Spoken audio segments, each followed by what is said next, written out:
Welcome to IBM Think 2023. AI-generated art. AI-generated songs. AI, what is that? It sure is a lot of fun. But when foundation models are applied to big business, well, you need to think bigger. Because AI in business needs to be held to a higher standard. Built to be trusted, secured, and adaptable. This isn't simple automation that is only trained to do one thing. This is AI that is built and focused to work across your organization. This isn't committing to a single system. This is hybrid-ready AI that can scale across your systems. This isn't wondering where an answer came from. This is AI that can show its work. When you build AI into the core of your business, you can go so much further. This is more than AI. This is AI for business. Let's create. Please welcome Senior Vice President and Director of Research, IBM, Dr. Darío Gil. Hello. Welcome, the last session of Think. And I understand some of you even had a drink. How special. So I hope you've enjoyed the last 2 days with us, and what an incredible year it has been for AI. You can really feel the change that is happening all around us, and there's just no denying that the pace of this technology continues to be accelerating, and that its implications are now so clear for all to see around the globe. I'm just fascinated by AI. And as a technologist, this level of excitement really comes about only maybe once or twice every decade. And I'm just thrilled to see all the possibilities that this technology is going to enable. Because it's really going to impact every industry, from customer care to transforming data centers and logistics, to medicine, to manufacturing, to energy, to the automotive industry, to aerospace, communications, you name it. It's really going to impact every one of our businesses and really touch every aspect of our lives. So it's really exciting. And while sometimes the pace of this technology can feel daunting and scary, the opportunities to harness foundation models and generative AI with proper governance, the opportunities are immense. The emergence of foundation models and generative AI is really a defining moment. And we need to recognize its importance. We need to capture the moment. And my advice is, don't be just an AI user. Be an AI value creator. Just think about it. As an AI user, you are limited to just prompting someone else's AI model. It's not your model. You have no control over the model or the data. Just think carefully about whether that's the world you want to live in. As an AI value creator, on the other hand, you have multiple entry points. You can bring your own data and AI models to watsonx, or choose from a library of tools and technologies. You can train or influence training if you want. You can tune. You can have transparency and control over the governing data and AI models. You can prompt it too. Instead of only one models, you will have a family of models. And through this creative process, you can improve them and you can make them your own models. Foundation models that are trained with your data will become your most valuable asset. And as a value creator, you will own that and all the value that they will create for your business. So don't outsource that. You can simply control your destiny with foundation models. So let me show you how we become and allow you to become a value creator with watsonx. watsonx is our new integrated data and AI platform. It consists of 3 primary parts. First, watsonx.data. It is our massive curated data repository that is ready to be tapped to train and fine-tune models with state-of-the-art data management system. watsonx.ai. This is an enterprise studio to train, validate, tune, and deploy traditional machine learning and foundation models that provide generative capabilities. And watsonx.governance.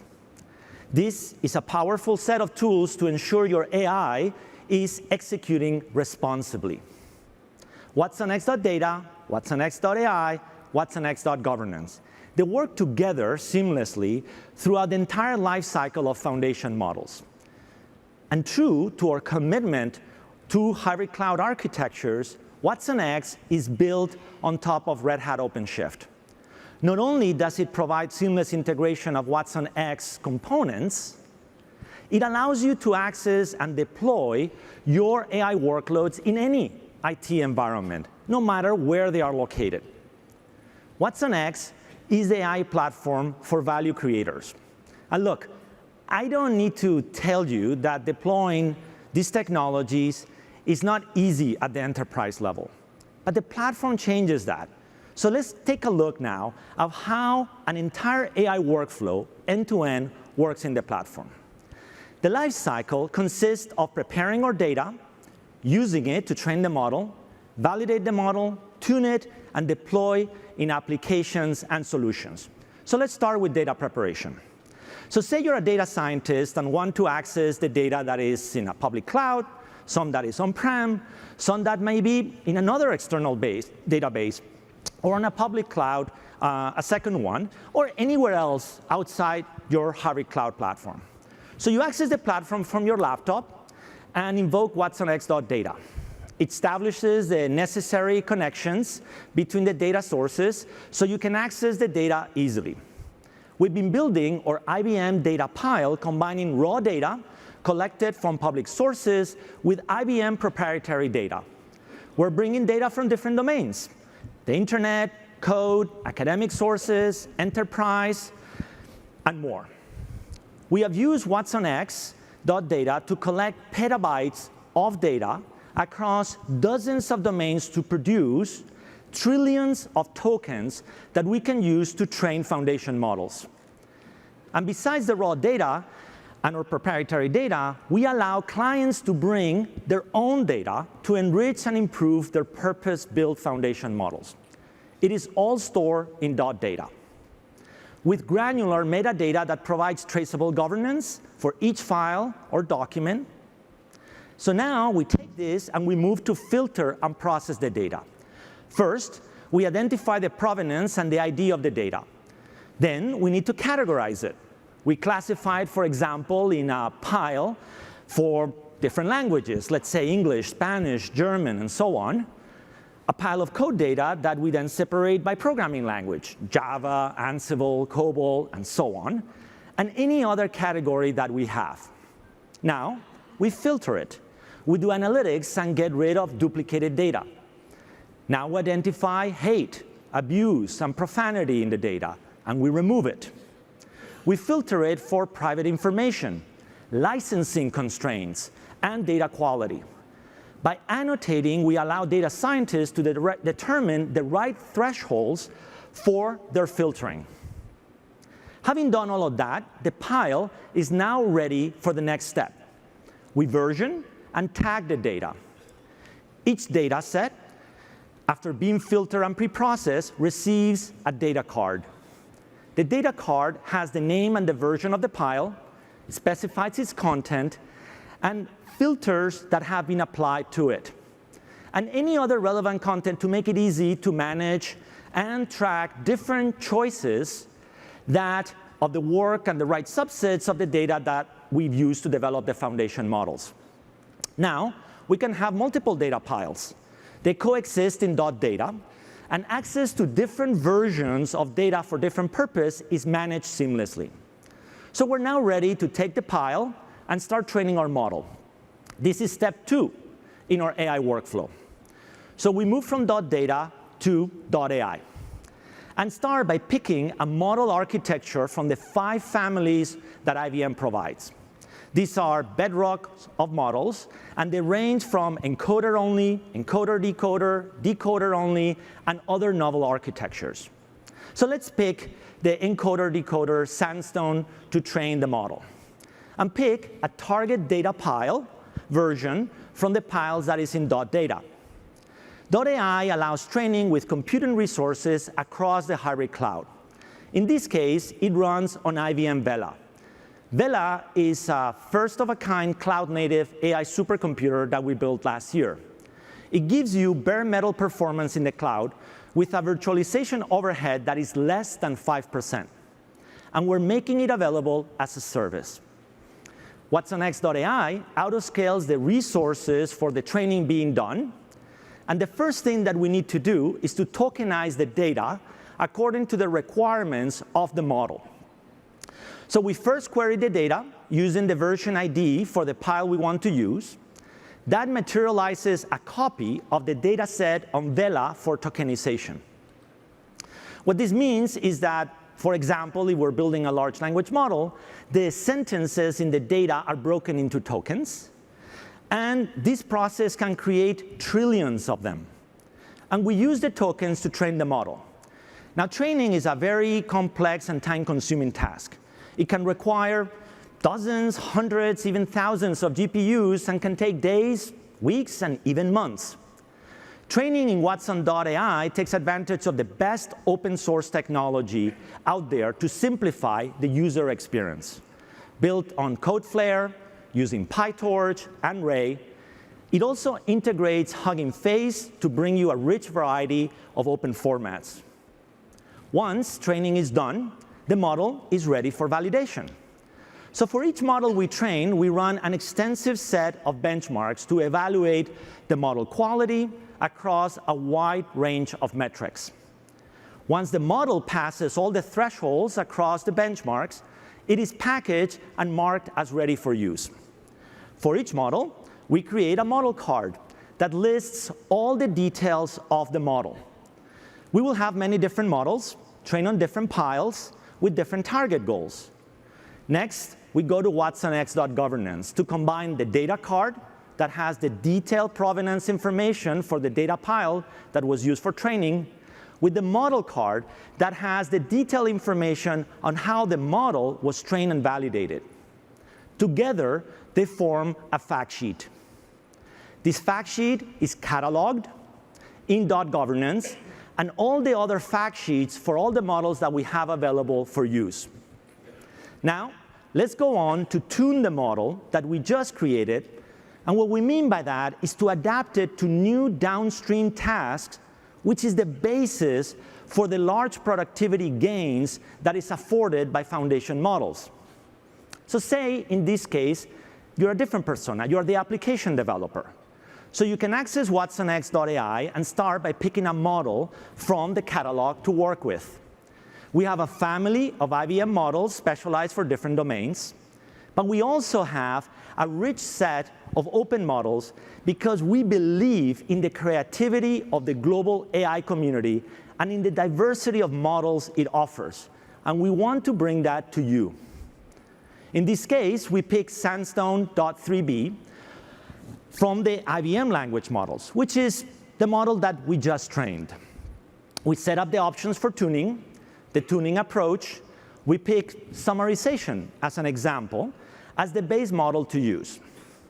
Now we can access and use business proprietary data to tune the base model and for the task that we choose, whether that business data is located in anywhere in the hybrid cloud platform.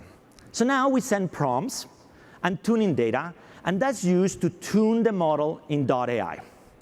You get the outcome of the prompt on the model. This process happens back and forth many times, and in the end, you end up with a set of ideal prompts to use. The model is now specialized and ready to deploy. This is the final step in our AI workflow. The application where you want to use the foundation model can live in the public cloud, it can live on-prem, or on the edge. And you can really deploy and run foundation models efficiently wherever you need them. And the deployed model can be used in many different applications. So for example, we've embedded foundation models in Watson Assistant. For text generation in Assistant, you describe the topic that you want the assistant to handle.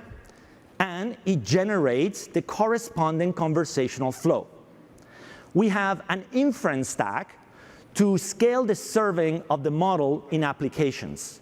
It consists of state-of-the-art technology that has been field tested for scalable model serving. This is how watsonx allows us to go from data to a model that is trusted, governed, deployed, and ready to serve, and how we can scale that model to different applications. Once models are deployed, we continuously monitor them and update them in both .data and in .ai. We call this constant process our data and model factory. As watsonx.governance monitors the models, if there's any change that may impact how the model can be used or performs, be it driven because we have new data that can be leveraged, or there's a change in some regulation or law or data licensing. Any change detected by the .governance process guides and processes the update to both the data and the model. The idea of the model factory is that that is central to solid and proper governance of AI. Now, all of these updates need to happen without disrupting the underlying applications that are leveraging the foundation models. And this data and model factory is in production today. We have already produced over 20 models across modalities like language, code, geospatial, and chemistry, and spanning different sizes of models from hundreds of millions to billions of parameters. We've infused these foundation models into IBM products, Red Hat products, and our partners' products.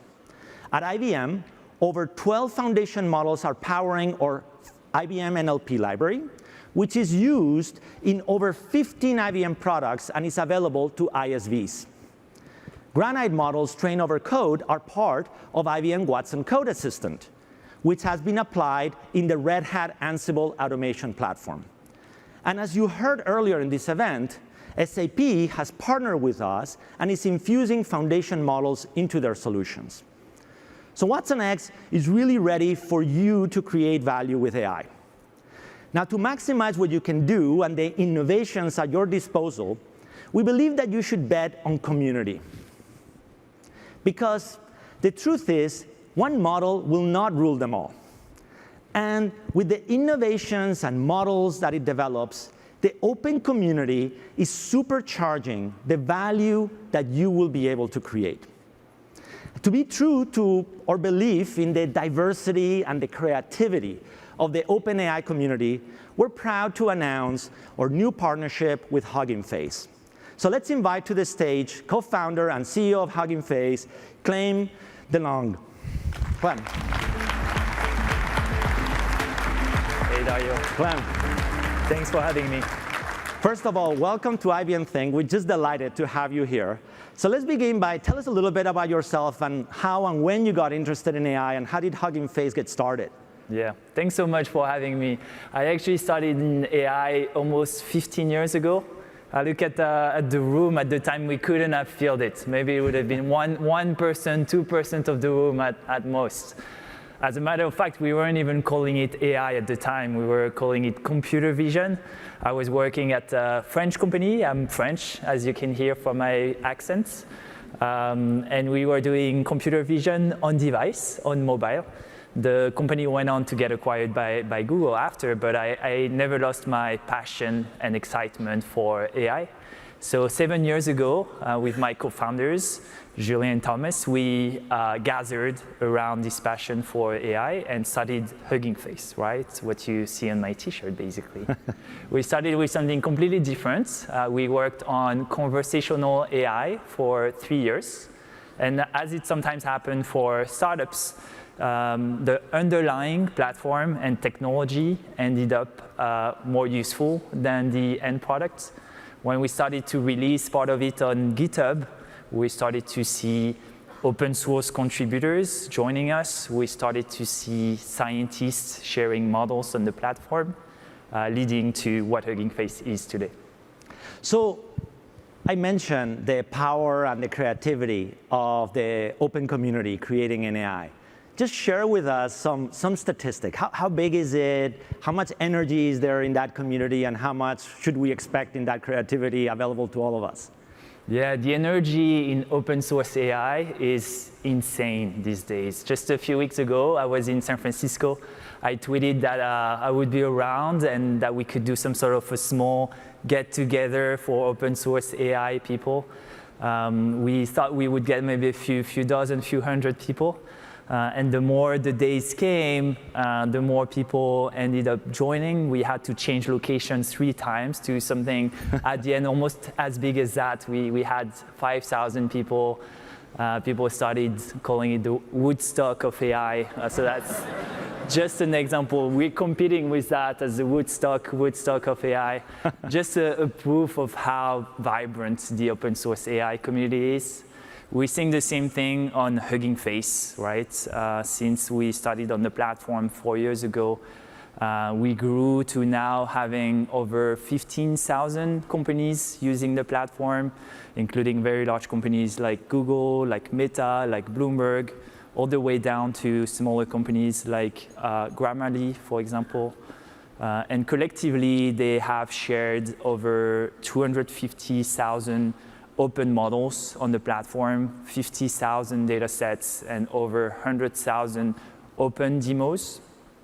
Just last week, 4,000 new models have been shared on the platform. So that shows you kind of like the magnitude and energy in open source AI community. Just think about that. 4,000 models in 1 week. So one of the myth-busting things that we were chatting about is that element of one model will not rule them all. Right? There's going to be a huge amount of innovation that is happening from so many sources. So perhaps you could share with us, what are some examples of innovation that you've seen? We've seen scale, but what are some examples that really caught your eye or you thought were particularly powerful? Yeah, I mean, it's interesting because since the release of ChatGPT, right, and some people have said, okay, ChatGPT is the model to rule them all, 100,000 new models have been added on Hugging Face, right? And obviously, companies, they don't train models just to train models, right? They would prefer not to do it because it costs money to train models. But the truth is, if you look at how AI is built, when you can build smaller, more specialized, customized models for your use cases, they end up being cheaper, they end up being more efficient, and they end up being better for your use case, right? Just the same way every single technology company learned how to write code, right? And to have a different code base than their competitors or than companies in other fields. We're seeing the same thing for AI, right? Every single company needs to train their own models, optimize their own models, learn how to run these models at scale. Every single company needs to build their own ChatGPT, because if they don't, they won't be able to differentiate. They won't be able to create the unique technology value that they've been building for their customers, and they'll lose control, right, if they start outsourcing it. So that's what we're seeing on Hugging Face and in the ecosystem as a whole. It's back to this philosophy of don't just be a prompt tuner user, right? Be a value creator with all of this. So let's talk about our partnership for a minute. Why are you excited about bringing the power of all of this community into watsonx in the context now of an enterprise need and meeting the needs of our clients that are here or listening? Yeah, obviously, Hugging Face and IBM share a lot of the same DNA, right, around open source, open platform, kind of like providing extensible tools for companies. For me, one of the most iconic collaboration partnership of the last decade is IBM plus Red Hat. And hopefully, we're just at the beginning of it, but with this collaboration, we can do the same thing for AI. I think with this integration between watsonx and Hugging Face, you kind of like get the best of both worlds in the sense that you get the cutting edge and the community and the numbers of models, data sets, apps of the Hugging Face ecosystem. And you get the security and supports of IBM, right? For example, we mentioned all the models. The IBM consultants can help you to pick the right models for you at the time that is going to make sense for your company. So you really get kind of like the perfect mix to get to what we were saying, meaning every one of you being able to build your own internal ChatGPT. So tell us, this is just great. I'm just delighted about those opportunities. And so tell us a little bit about what's next for Hugging Face. When you look over the next year or so, what excites you the most? Many, many exciting things for us. We've seen a lot of adoption, a lot of companies using us for text, for audio, for image. And now we're starting to see that expand to other domains. For example, we're seeing a lot of video right now. We're seeing a lot of recommender systems. We're seeing a lot of time series. We're studying a lot of biology, chemistry. We're really excited about it. We think ultimately AI is the new default to build all features, all workflows, all products. It's kind of like the new default to build all tech. So we're excited for this expansion to other domains. Also, we're seeing a lot of work around chaining different models. And in fact, at Hugging Face, we released today Transformers Agents, which is a way to chain different models to build more complex systems that are achieving kind of like better capabilities. These are some of the things that we're the most excited about. So a lot there. So thank you, Clem. Thank you so much. And congratulations. Thanks. Thank you. So well, you saw how the platform works to enable the foundation model creation workflow end-to-end. And we talked about data. We talked about model architectures, the compute infrastructure, the models themselves, the importance of the open community. So now let me show you how to use and how you would experience watsonx. And we're going to go inside the studio, inside watsonx.ai. And from the landing page, you can choose to prompt models, to fine-tune models, or deploy and manage your deployed models. So here's an example of how you can use the prompt lab to do a summarization task. You give the model the text as a prompt, and the model summarizes it for you. In the case of a customer care interaction, it gives you the customer problem and the resolution according to the transcript of the interaction. In the tuning studio, as we saw before, you can set the parameters or the type of tuning that you want to do and the base model, and you can add your data. The studio gives you detailed stats of the tuning process and allows you to deploy the tuned model in your application. It's that simple. We took the complexity of the process away, so you only need to worry about creating value for your business. And here are some of our current AI value creators. SAP will use IBM Watson capabilities to power its digital assistant in their SAP solutions. You've been hearing about Red Hat, how it's embedding IBM Watson Code Assistant into the Ansible automation platform. BBVA is bringing their enterprise data to use with their own foundation model for natural language. Moderna is applying IBM's foundation models to help predict potential mRNA medicines. NASA is using our language models together with geospatial models we've created together to improve our scientific understanding and response to Earth and climate-related issues. And Wix is using foundation models to gain novel insights for customer care as they meet the needs of their customers. So what I encourage you is to join them and embrace the age of value creation with AI.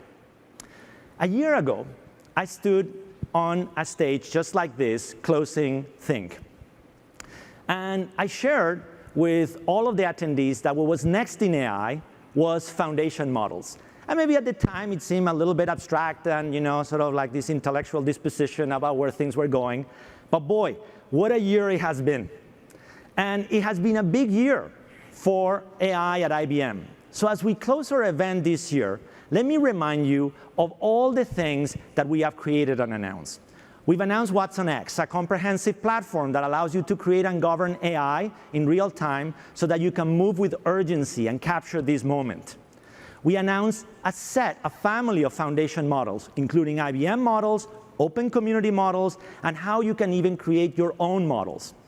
We announced our data model factory, using petabytes of data across multiple domains to create trillions of tokens to create our family of foundation models, and show how the factory continuously updates them when conditions change and brings a regular cadence of models to ensure proper governance. We told you about products where we have infused our foundation models, over 15 of them, including digital labor, Red Hat, products like Ansible Automation Platform, our partner products like SAP Solutions. We announced important collaborations to advance AI and bring it to the enterprise, Hugging Face, and long-standing collaborations and initiatives like PyTorch and Ray. We showed you some of the organizations that have become AI value creators with us.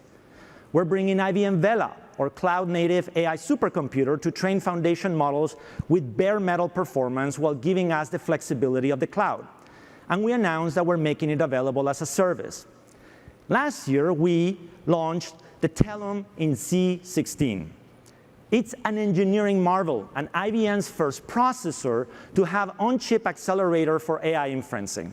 It can process 300 billion inferences per day with 1 millisecond latencies. This means that now you can infuse AI into every transaction in Z16 for applications like fraud detection and others in real time.